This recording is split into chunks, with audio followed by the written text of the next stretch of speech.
When it comes to the black agricultural bills, the farmers' demand has been clear from day one. They will only go back if the bills are taken back. As in, the black bills must be completely repealed. There was never a question about putting them on hold. It is therefore imperative to listen to the voice of the farmers, the same voice that has carried them from their fields to the borders of Delhi. Unfortunately, the voice of the farmers is not being heard at all. Even in the case of the new committee that has been formed, one of its first members, Professor Ashok Gulati, has openly stated that farmers have lost their way.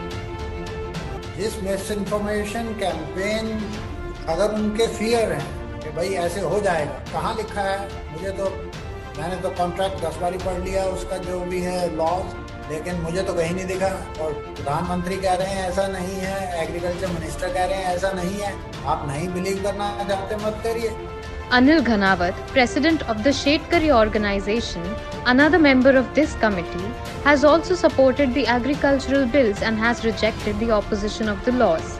Member of the committee, Dr. Pramod Kumar Joshi, wrote an article in the Finance Express calling the demand for withdrawal of agricultural laws by farmers as bizarre and supported the government stand.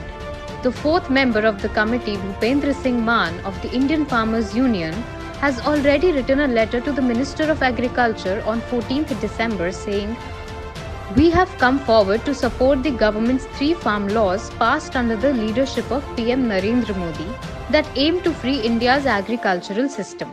We already know that in some parts of northern India and especially in Delhi, there are groups involved in the ongoing farmers' movement that are trying to spread misinformation among farmers about these agricultural laws." The 4 members of the committee have not only supported the agricultural bills, but like the BJP government, they have also said that farmers have been misled and misguided. In such a situation, how can farmers hope to get justice?